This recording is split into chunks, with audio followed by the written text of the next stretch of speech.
ನಮ್ಮ ಈ ನಾಡು ನಾಗನಿಗೆ ಸಂಬಂಧಪಟ್ಟ ಪ್ರದೇಶ. ಇಲ್ಲಿಯ ಒಂದಷ್ಟು ಮನೆ ಕಟ್ಟುವ ಮೊದಲು ಅರಣ್ಯಗಳಲ್ಲಿ ನಾಗನ ಸಂಚಾರವೇ ಹೆಚ್ಚು. ಈ ನಿಟ್ಟಿನಲ್ಲಿ ಭಾಳಷ್ಟು ಧಾರ್ಮಿಕ ಹಿನ್ನೆಲೆಗಳನ್ನು ಹೊಂದಿರುವ ನಾವು ಪ್ರತಿ ವರ್ಷ ನಾಗರ ಪಂಚಮಿನ ಆಚರಿಸ್ತೇವೆ. ಮನೆಯಲ್ಲಿ ಯಾವುದೇ ಕಷ್ಟ ಬಂದಾಗ ಕೂಡ ಸುಬ್ರಹ್ಮಣ್ಯದಂಥ ಕ್ಷೇತ್ರಗಳಲ್ಲಿ, ಕುಡುಪುನಂಥ ಕ್ಷೇತ್ರಗಳಲ್ಲಿ ಅಥವಾ ಸ್ಥಳೀಯ ಸಂಬಂಧಪಟ್ಟ ಆಲಯಗಳಲ್ಲಿ ನಾವು ನಮ್ಮ ಏನು ಹರಕೆ ಇದೆ ಅದನ್ನು ಸಲ್ಲಿಸ್ತೇವೆ.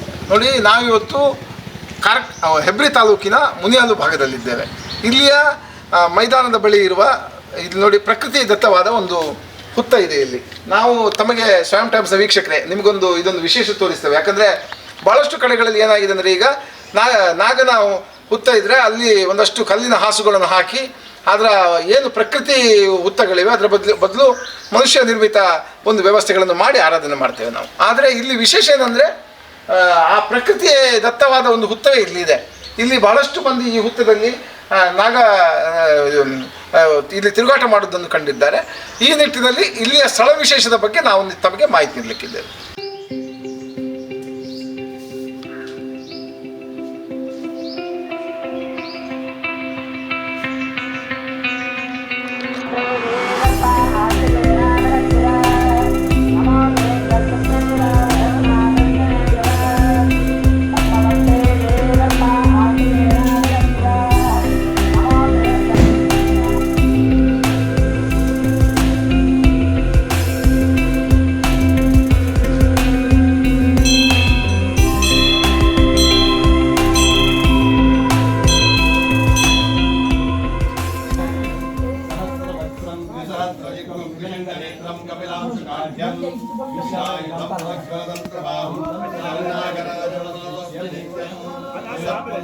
चामुंडे जय भूतापहारिणे जय सर्वगते देवी कालरात्रि नमोस्तुते सत्यनारायणं देवं वन्दे परमपदं नीलयामितं विश्वं येन तस्मै नमो नमः. ಎಲ್ರಿಗೂ ನಮಸ್ಕಾರ. ನಮ್ಮ ಗಾಂಧಿ ಮೈದಾನ, ನಮ್ಮ ಮನೆ ಬಳಿ ಇರುವ ನಾಗದೇವರ ಬಗ್ಗೆ ಹೇಳಬೇಕಂತಾದರೆ, ನಾವು ಸುಮಾರು ಆ ಜಾಗದಲ್ಲಿ 40 ವರ್ಷದಿಂದ ಸರ್ಕಾರದ ಸೈಟಿನಲ್ಲಿ ನಾವಿದ್ದೇವೆ. ಸುಮಾರು ನಾವು ಹೋಗುದ ಸಮಯದಿಂದ ಅಲ್ಲಿ ಒಂದು ಪ್ರಾಕೃತಿಕವಾಗಿ ನಾಗದೇವರದಿತ್ತು. ಅದಲ್ಲಿ ನಾಗದೇವರು ತಿರುಗಾಡೋದು ಮತ್ತು ಜನರಿಗೆಲ್ಲ ಸುಮಾರು ಹೆದರೋಗೋದು, ಅಥವಾ ಅಲ್ಲಿ ಏನಾದರೂ ಸ್ವಲ್ಪ ಮಹಿಳೆ ಆದರೆ ನಾಗದೇವರು ತೋರಿದು ಬರೋದಿತ್ತು. ಹಾಗೆ ಅದನ್ನು ನೋಡಿ ಚಿಂತನೆ ಮಾಡಿ ಸುಮಾರು ವರ್ಷದ ಬಳಿಕ ಅದನ್ನೆಲ್ಲ ಶುಚಿತ್ವದಲ್ಲಿ ಇಟ್ಟಿದ್ದೆವು. ಆದರೂ ಸುಮಾರು ಈಗ ಒಂದು 22 ವರ್ಷದಿಂದ ಅದನ್ನು ಅದಕ್ಕೊಂದು ಸರಿಯಾದ ಪರಿಧಿಯನ್ನು ಮಾಡಿ, ಕಾಂಪೌಂಡ್ ಮಾಡಿ, ಒಂದು ಆಲಯವನ್ನು ಮಾಡಿ ಈಗ ಪ್ರತಿ ವರ್ಷ ವರ್ಧಂತಿಯನ್ನು ಮಾಡ್ತಾ ಬಂದೇವೆ. ಇದಕ್ಕೆ ಸುಮಾರು ಸಂಬಂಧಪಟ್ಟ ಒಂದು 600ರಿಂದ 700 ಜನ ಇದ್ದಾರೆ. ಅಲ್ಲಿ ಮೈದಾನ ಹಾಗೂ ಸುತ್ತಮುತ್ತ ಎಲ್ಲ ಕುಟುಂಬದವರು ಬಂದು ಅಲ್ಲಿ ಪ್ರತಿ ಸಂಕ್ರಮಣಕ್ಕೆ ನಮ್ಮ ಮಾರಿಯಮ್ಮ ದೇವಸ್ಥಾನ ಪೂಜೆ ಮಾಡುವ ರಾಜು ಭಟ್ರ ನೇತೃತ್ವದಲ್ಲಿ ಪ್ರತಿ ಸಂಕ್ರಮಣ ಮತ್ತು ವಿಶೇಷ ನಾಗಕಟ್ಲೆಗಳು, ತಂಬಿಲ ಎಲ್ಲ ಪೂಜಾ ವಿಧಿವಿಧಾನಗಳು ನಡೀತಾ ಇವೆ. ಆದರೂ ಅದನ್ನು ಹೇಗೆ ನ್ಯಾಚುರಲ್ ಆಗಿತ್ತು, ಅದು ಒರಿಜಿನಲ್ ಹೇಗಿತ್ತು ಹಾಗೆ ಇಟ್ಕೊಳ್ಬೇಕಂತ ನಮ್ಮ ಉದ್ದೇಶ. ಅದಕ್ಕೋಸ್ಕರ ನಾವು ಅದನ್ನು ಯಾವತ್ತೂ ಯಾವುದೇ ಬದಲಾವಣೆ ಮಾಡಲಿಕ್ಕೆ ಹೋಗಿಲ್ಲ. ಅದು ನಾಗನ ಹುತ್ತ ಇದ್ದ ಹಾಗೆಯೇ ಅದಕ್ಕೆ ಬದಿಯಲ್ಲಿ ಒಂದು ಪೂಜೆ ಮಾಡಲಿಕ್ಕೆ ಬೇಕಾದ ವ್ಯವಸ್ಥೆಯನ್ನು ಮಾಡಿದ್ದೇವೆ. ಅಂತೂ ಇಂತೂ ನಾವು ಅಲ್ಲಿ 40 ವರ್ಷದಿಂದ ಆ ಜಾಗದಲ್ಲಿದ್ದು ನಮ್ಮ ಸಂಸಾರ ಇರ್ಬೋದು, ನಮ್ಮ ಸುತ್ತಮುತ್ತಲೆಲ್ಲ ಮನೆಯವರಿಗೆ ಇರ್ಬೋದು, ದೇವರು ಒಳ್ಳೆ ಮಾಡಿದ್ದಾನೆ. ಪಕ್ಕದಲ್ಲಿ ದೊಡ್ಡ ಒಂದು ಜೂನಿಯರ್ ಕಾಲೇಜ್ ಇದೆ, ಹೈಸ್ಕೂಲ್ ಇದೆ. ಆ ಮಕ್ಕಳಿಗೂ ಯಾವತ್ತು ಗ್ರೌಂಡಲ್ಲಿ ಅಷ್ಟು ಜನ ಮಕ್ಕಳೆಲ್ಲ ಮಾಡ್ತಾರೆ. ಎಲ್ಲರನ್ನೂ ಸಂರಕ್ಷಿಸಿದ ಕೆಲಸ ನಾಗದೇವರು ಮಾಡಿದ್ದಾರೆ.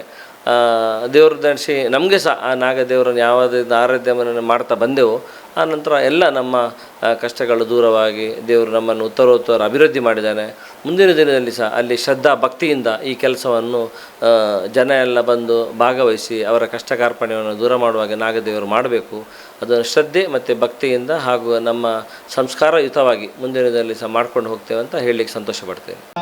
ಇದಂ ಫಲಂ ಮಯಾ ದೇವಾ ಸ್ಥಾಪಿತಂ ಪುರತಸ್ತವಾನ್ ತೇನ ಮೇ ಸಫಲಾವಾಪ್ತಿರ್ಭವೇತ್ ಜನ್ಮನಿ ಜನ್ಮನೆ ಯತ್ರ ಯೋಗೇಶ್ವರ ಕೃಷ್ಣೋ ಯತ್ರ ಪಾರ್ಥೋ ದುರ್ಧರಃ ತತ್ರ ಶ್ರೀರ್ವಿಜಯೋ ಭೋದರ್ಧವಾನೇ ತಿರುಮತಿರ್ಮಮ ಅನನ್ಯಾಶ್ಚಿಂತಯಂತೋ ಮಾಂ ಯೇ ಜನಾಃ ಪರ್ಯುಪಾಸತೆ ತೇಷಾಂ ನಿತ್ಯಾಭಿಯುಕ್ತಾನಾಂ ಯೋಗಕ್ಷೇಮಂ ವಹಾಮ್ಯಹಂ सर्वेष्वारम्भकार्येषु त्रयस्त्रिभुवनेश्वराः देवाः दिशन्तु नस्तिद्यं ब्रह्मेशाः जनार्दनाः स्मृते सकलकल्याणं भाजनं यत्र जायते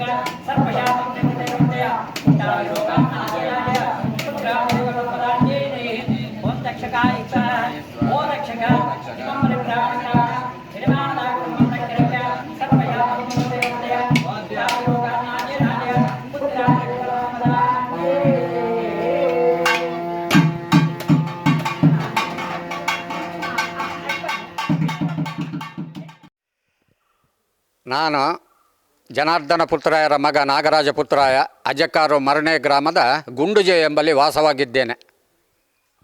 ಹೆಬ್ರಿ ತಾಲೂಕು, ವರಂಗ ಗ್ರಾಮ, ಮುನಿಯಾಲು. ಇಲ್ಲಿ ಪ್ರಧಾನ ಮಾರಿಯಮ್ಮ ದೇವಸ್ಥಾನ, ವೆಂಕಟರಮಣ ದೇವಸ್ಥಾನ, ಜಂಗಮೇಶ್ವರ. ಅದರಲ್ಲಿ ಮಾರಿಯಮ್ಮ ದೇವಸ್ಥಾನ, ಗದ್ದಿಗೆಮ್ಮ ದೇವಸ್ಥಾನ ಹತ್ತಿರದಲ್ಲಿದೆ. ಮಾರಿಯಮ್ಮ ದೇವಸ್ಥಾನದಲ್ಲಿ ನಾನೇ 40 ವರ್ಷ ಆಯಿತು ಪೂಜೆ ಮಾಡ್ತಾ. ಹಾಗೆ ಇಲ್ಲಿ ಪರಿಸರದಲ್ಲಿ ಎಲ್ಲ ನನ್ನನ್ನು ಪೂಜೆಗೆ ಕರೀತಾ ಇದ್ದಾರೆ. ಹಾಗೆ ಗಾಂಧಿ ಮೈದಾನ, ಮುನಿಯಾಲ ಗಾಂಧಿ ಮೈದಾನದಲ್ಲಿ ಒಂದು ಅಪೂರ್ವವಾದ ನಾಗಬನ ಇದೆ. ಪಾರಂಪರಿಕವಾಗಿ ಬಂದಂಥ ನಾಗಬನವನ್ನು 22ನೇ ವರ್ಷದ ವರ್ಧಂತ್ಯುತ್ಸವ ಮೊನ್ನೆ ಆಯಿತು. ಪ್ರಾಕೃತಿಕವಾಗಿದ್ದಂಥ ಆ ನಾಗಬನ ಈಗಲೂ ಹಾಗೆ ಉಳಿಸಿಕೊಂಡಿದ್ದಾರೆ. ಅದರ ಮುಕ್ತೇಶ್ವರರು ಕೃಷ್ಣ ಶೆಟ್ಟರು, ಹಾಗೆ ಉದಯ ಶೆಟ್ಟರು ಅದರ ಮುತುವರ್ಜಿಯಿಂದ ಆ ಕೆಲಸವನ್ನು ಮಾಡ್ತಾ ಇದ್ದಾರೆ. ಹಾಗೆ ಒಂದು 70-100 ಮನೆ ಉಂಟು ಆ ಬನಕ್ಕೆ ಸಂಬಂಧಪಟ್ಟಂಥದ್ದು. ಹಾಗೆ ಅಲ್ಲಿ ಬಂದು ಅವರ ಕಷ್ಟವನ್ನೆಲ್ಲ ಆ ನಾಗದೇವರು ಪರಿಹರಿಸಿಕೊಟ್ಟಂತಾರೆ ನಂಬ್ತಾರೆ. ನಂಬಿಕೆಯಿಂದ ವಿಶೇಷವಾಗಿ ಪಂಚಮಿ ತನು ಹಾಕ್ತಾಯಿದ್ದೇವೆ ತಿಂಗಳು. ಹಾಗೆ ಅಲ್ಲಿ ಪರಿಸರದಲ್ಲಿ ಯಾವುದೊಂದು ಮುಂಚೆ ನಾಗ ಅಲ್ಲಿ ಹಾವು ತಿರುಗ್ತಾ ಇತ್ತು ಮನೆಗೆ, ಅಲ್ಲಲ್ಲಿ ನನಗೆ ದೂರು ಕೊಡ್ತಾಯಿದ್ರು, ಹಾವು ಬರ್ತದೆ ಅಂತ. ಕಡೆಗೆ ಕೃಷ್ಣ ಶೆಟ್ಟರ ಹತ್ರ ಹೇಳಿ ಆ ಬನ ಜೀರ್ಣೋದ್ಧಾರ 22 ವರ್ಷದ ಮುಂಚೆ ಜೀರ್ಣೋದ್ಧಾರ ಆದಮೇಲೆ ವಿಶೇಷವಾಗಿ ಈಗ ಆಮೇಲೆ ನನ್ನ ಹತ್ರ ಯಾವುದೇ ಯಾವುದು ಹಾವು ಬಂದಂಥ ದೂರು ನನ್ನ ಹತ್ರ ಬರಲಿಲ್ಲ. ಹೀಗೆ ಆಗ್ತಾ ಉಂಟು. ಪ್ರಾಕೃತಿಕವಾದಿದ್ದಂಥ ಬನವನ್ನು ಒಂದು ಸಲ ಸಂದರ್ಶನ ಮಾಡಿ ನೋಡಿ.